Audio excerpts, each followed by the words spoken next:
जिंदगी में सबसे पहले गुरु होते हैं माँ बाप। वो शख्सियत होते हैं जो अपने मुंह का निवाला निकाल के बच्चों के मुंह में डालते हैं।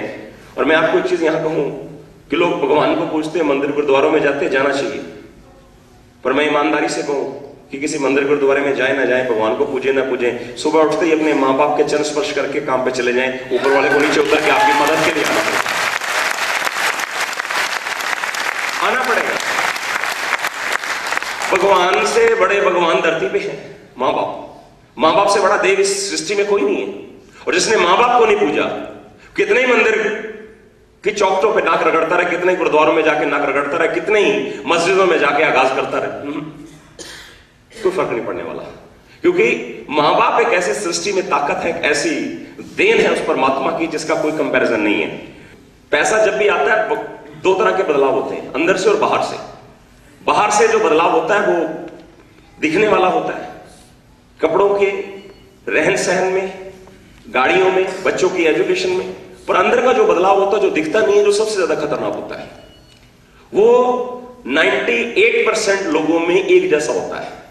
वो होता है कि जब भी पैसा आता है वो अहम को, अहंकार को साथ लेके आता है। मेरी जिंदगी में भी ऐसा ही घटित होना शुरू हुआ था। उसके बाद मेरी जिंदगी में एक सज्जन आए, माननीय श्री स्वर्गीय सतीश पंडित जी। एक बार दिल खोल के आप लोगों के लिए ताली बजानी चाहिए।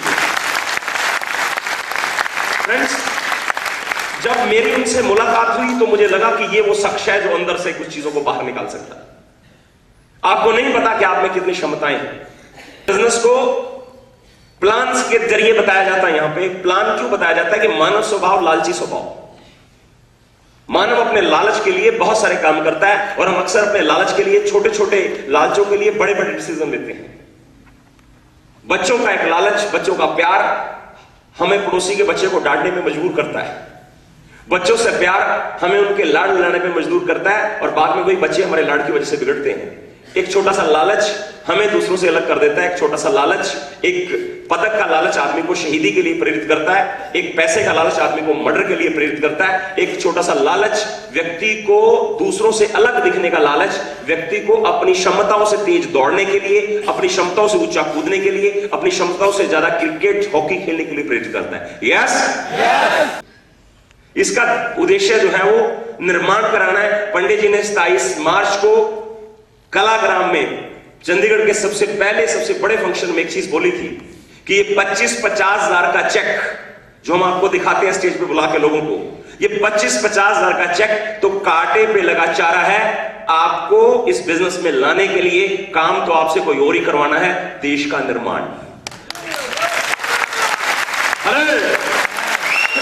अब इससे देश का क्या सरोकार है, आज हम उसके ऊपर चर्चा करेंगे। देश का निर्माण करना चाहते हैं। आप में से बहुत सारे लोग हैं जो देश को सोने की चिड़िया देखना चाहते हैं, देश में शांति देखना चाहते हैं, क्रांति देखना चाहते हैं, देश की तरक्की देखना चाहते हैं, बहुत बड़ी बड़ी उपलब्धियां देखना चाहते हैं। पर मुझे एक चीज बताइए कि आज तक कितनी संस्थाएं हैं, कितने अदारे हैं, कितने लोग हैं जिन्होंने हम हिंदुस्तानियों की समर्था को, एबिलिटीज को, क्षमताओं को बाहर निकालने की कोशिश की। हमें दबाया जाता है। क्षमताएं वो चीज हैं जो तीसरी शक्ति द्वारा ही निकाली जा सकती हैं। भगत सिंह को जानते हैं?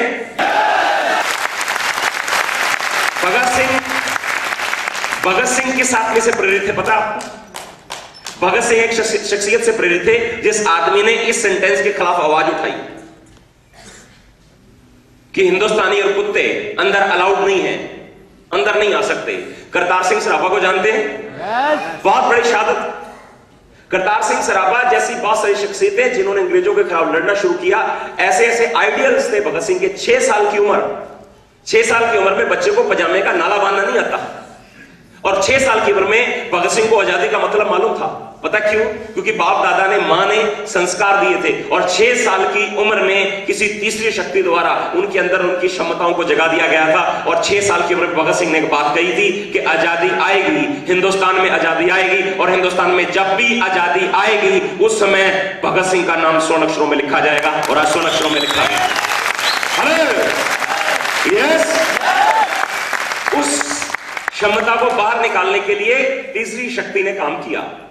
नहीं तो 6 साल के बच्चे सुसु पजामे में करते हैं। हेलो, मां बाप को इतनी पता नहीं होता कि उसके अंदर क्या क्षमताएं, हम नहीं निकाल पाते। पर 6 साल का बच्चा शहीदी के बारे में सोचता है, आंदोलन के बारे में सोचता है, क्योंकि तीसरी शक्ति ने उसको एहसास करा दिया कि आप इंपोर्टेंट हैं, आप इस आंदोलन में बहुत बड़ा योगदान डाल सकते हैं। खली को जानते हैं? खली को आज आप खली को जानते हैं? 15 साल पहले कितने लोग जानते थे? कोई नहीं, मैं भी नहीं जानता था। खली का असली नाम क्या है? दलीप सिंह। खली रहने वाला कहां का है? हिंदुस्तान। हिंदुस्तान में कहां का? हिमाचल। हिमाचल में कहां का? सिरमौर। और सिरमौर में वो क्या करता था? पत्थर तोड़ने का काम। पत्थर तोड़ने का काम वो करता था। पत्थर तोड़ते तोड़ते उसके ऊपर नजर एक शख्स की पड़ती है जिसको बोलते हैं डीजीपी भुल्लर। डीजीपी भुल्लर साहब को शौक था कि पंजाब पुलिस में लंबे लंबे नौजवानों को भर्ती करना। उनकी नजर पड़ी कि एक व्यक्ति बहुत लंबे चौड़े देह के साथ पत्थर तोड़ने का काम कर रहा है, इसके अंदर क्षमताएं हैं, इसका जो कद है, इसका जो शरीर है, वो पत्थर तोड़ने के लिए डिजाइन नहीं हुआ। नहीं तो अमूमन अपनी जिंदगी लोग उसी काम के साथ बंध के अपनी पूरी जिंदगी को अंधेरे में गुजार देते हैं। पर मिस्टर भुल्लर ने उनको बोला कि आपका जो ये शरीर है, आप पुलिस में भर्ती होकर बहुत बड़ा लाभ ले सकते हैं। और आजकल पुलिस में कौन नहीं भर्ती होना चाहता? हेलो, ऊपर से नीचे से दोनों तरफ से पैसा बनता है। बैठा तो नहीं कोई? नहीं, पहले मेरे को पकड़ ले बात, आप बताऊं कहां से बनता है पैसा। तो पुलिस में बोला कि आप पुलिस में भर्ती हो, आपकी क्षमताएं बहुत हैं। उन्होंने बोला ये तो आपका उपकार होगा अगर आप मुझे पुलिस में भर्ती कर लें। पुलिस में भर्ती हो गए। पुलिस में भर्ती हो गए तो भर्ती होते भुल्लर साहब ने उनको बोला कि देख दलीप सिंह, आप अनपढ़ हो और अनपढ़ आदमी पुलिस में तरक्की नहीं करता। कांस्टेबल भर्ती होता है और हवलदार रिटायर हो जाता है। अगर तरक्की करनी है तो पढ़ाई लिखाई चाहिए या फिर गेम चाहिए, खेल। वो एथलीट बने। एथलीट बनते ही उनके अंदर एक और विकास हुआ। उनसे देखा गया कि इनके अंदर एक क्षमता है कि ये कुश्ती अच्छी कर सकते हैं। विकास हुआ, कुश्ती करने लगे।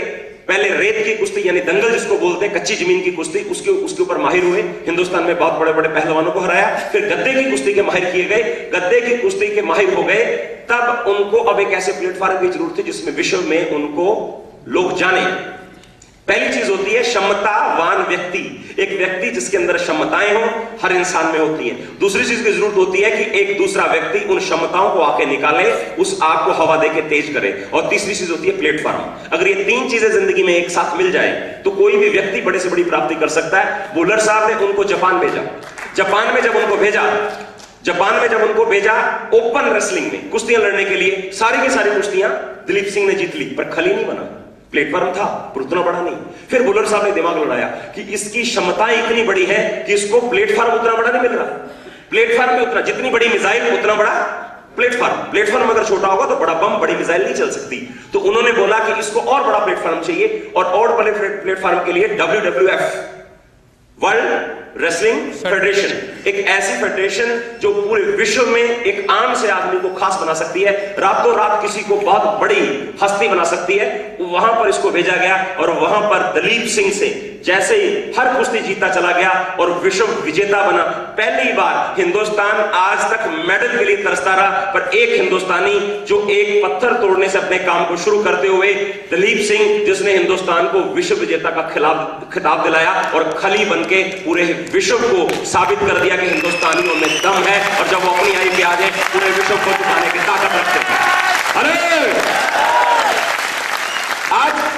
आज खली किसी भी व्यक्ति को पकड़ता है सिर से, 2-2.5 मिनट, 1.5 मिनट, 1 मिनट के अंदर उसके मुंह से खून आने लगता है, नाक से खून बहने लगता है। मैं एक बात आपसे पूछता हूं कि क्या वो ताकत खली के हाथों में आ जाएगी? हेलो, नहीं। खली के अंदर वो ताकत उसके मां के गर्भ से आ चुकी थी। जिस दिन खली ने पहला सांस दुनिया में लिया, उस दिन उसके हाथों में ये ताकत थी। जिस दिन वो पत्थर तोड़ने का काम कर रहा था, उस दिन भी उसके हाथों में ये ताकत थी, उस दिन भी उसके क्षमताएं थी।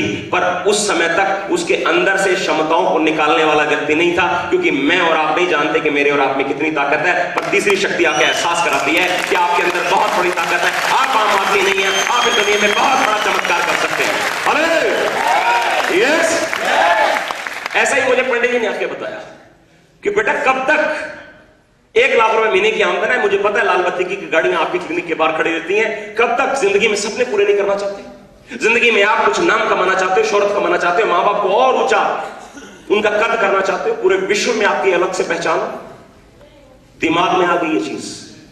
कि हां मुझे भी एक बहुत बड़ी प्राप्ति करनी, मुझे भी एक बहुत बड़े मुकाम पे पहुंचना है, मेरा जीवन इसी काम के लिए नहीं हुआ। परवाने को जानते हैं? परवाने को, परवाना जो बारिशों में देखा कीड़ा पैदा होता है, जो शम्मा यानी लाइट तक उसकी लाइफ होती है। हेलो, डोंट माइंड इट, हम सबसे ज्यादा ये जीवन जी रहे हैं। एक हल्की सी रोशनी की किरण हमें दिखती है, थोड़ा सा पैसा, छोटी सी नौकरी, हेलो, छोटा सा बिजनेस, छोटी सी दुकान, और हम लोग उसकी ओर दौड़ते दौड़ते अपना जीवन खत्म कर लेते हैं। हम ऐसा जीवन नहीं जी रहे जिससे इस देश का निर्माण हो, जिससे इस देश में बहुत बड़ी बड़ी उपलब्धियां आए। क्षमताएं हैं, क्षमताएं आप सब में है। मैं ईमानदारी से आपको बोलता हूं कि खली सिर्फ शरीर का खली है। अगर आप आज यहां से ठान के चले जाएं, इस देश के निर्माण में आपकी सबसे बड़ी भूमिका होगी। खली तो आप विश्वास करें सिर्फ शरीर का खली है, उसके अंदर दिमाग से वो बहुत ज्यादा काम नहीं लेता, पर आप यहां से खली बन जाएंगे तो पूरे विश्व को जीत सकते हैं, अपने कदमों में डाल सकते हैं, हिंदुस्तान को सबसे अमीर मुल्क बना सकते हैं। पर तीसरी शक्ति एहसास कराएगी। करना किसको है? विश्वास किसको करना है? स्वयं को। पर नहीं आएगा, मुझे पता है। इतिहास है, हिंदुस्तान का इतिहास है। पिछले 200 साल गोरी चमड़ी ने हमारी क्षमताओं को दबाया, गुलामी। उससे पीछे 500 साल मुगलों ने हमारे ऊपर राज किया। उससे पहले कौन थे हम? उससे पहले आजाद थे क्या? लोगों को लगता है कि 700 साल से हम गुलाम हैं। फ्रेंड्स, हम सदा से ही गुलाम रहे हैं। अगर यहां कोई रजवाड़े खानदान से नहीं बैठा तो हम सब कौन है? गुलाम। क्योंकि जब राजा होते थे तब भी तो हम गुलाम ही थे। कभी हमारी क्षमताओं को नहीं निकाला गया। कभी किसी ने नहीं कहा कि सर शाबाश, आप कुछ बहुत बड़ा काम कर सकते हैं, मिस्टर सिंह, मिस्टर कुमार, आप जिंदगी में बहुत बड़ी उपलब्धियां ले सकते हैं। किसी ने नहीं कहा। काम लिया गया, कोड़े मार मार के काम करवाया गया। हमेशा हमारे ब्लड को बाहर निकाल के, दिखा दिखा के, डरा डरा के हमारे से काम करवाया गया। क्षमताओं, डर से काम करना सिखाया गया, क्षमताओं से नहीं। और आज भी वैसा ही हो रहा है। 700 साल से हमारे से क्षमताओं को, हमारी क्षमताओं को दबा के हमारे से काम करवाया जा रहा है। क्षमताओं को बाहर नहीं निकाला जाता। इसीलिए 100 करोड़ से ऊपर के इस देश में जब भी स्वर्ण पदक जीतने की बारी होती है तो एक भी व्यक्ति सामने नहीं आता। रजत पदक भी कोई लेके आ जाता है तो हम खूब ताली बजाते हैं, वाह शुक्र है कोई लाया तो सही। मुझे बताइए कि जो लोग गोल्ड मेडल जीतते हैं वो क्या चंद्रमा में पैदा हुए? हेलो, वो भी धरती पे पैदा होते हैं, पर उनके अंदर क्षमताएं जगाई जाती हैं, उनके अंदर क्रांतिकारी विचार पैदा किए जाते हैं। हम लोगों को दबाया जा रहा है, आज भी दबाया जा रहा है। आज भी हमें पंगु बनाया जा रहा है। सब्सिडी दी जाती है, सस्ते रेट पे राशन दिया जाता है। सस्ते रेट पे राशन देके बोला जाता है कि आपको 2 रुपए किलो चावल मिलेंगे, 4 रुपए किलो आटा मिलेगा, 10 रुपए किलो दाल मिलेगी, और हम नीचे खड़े होकर ताली बजाते हैं। क्या वाह, क्या बात है? 600 रुपए का सिलेंडर खरीद के 400 रुपए में दिया जाता है, हम ताली बजाते हैं, वाह क्या बात है। सस्ते रेट पे कर्ज दिया जाता है। कर्ज लेने के लिए एक व्यक्ति आके आपको बोलता है कि हमारी सरकार आपको सस्ते दरों पे कर्ज देगी। कर्ज लेना है, खून से निकलेगा, फिर भी हम नीचे खड़े होकर ताली बजाते हैं। 60,000 करोड़ का कर्ज माफ कर दिया जाता है और हम नीचे खड़े होकर ताली बजाते हैं। मैं आपसे पूछता हूं, जो 60,000 करोड़ का कर्ज माफ किया गया वो पैसा किसका था? आपका ही पैसा, और आपको ही माफ किया जा रहा है और हम नीचे ताली बजा रहे हैं। फ्रेंड्स, मैं आपको ईमानदारी से बोलता हूं, सब्सिडी, खाद पे सब्सिडी, राशन पे सब्सिडी, सिलेंडर पे सब्सिडी, पेट्रोल पे सब्सिडी, डीजल पे सब्सिडी, कभी भी किसी भी देश का निर्माण सब्सिडी से नहीं हुआ। झोली फैलाने से कोई देश आगे नहीं बढ़ता। अगर हिंदुस्तान को आगे बढ़ना है, हर व्यक्ति को अपना रोजगार चाहिए, हर व्यक्ति को काम चाहिए।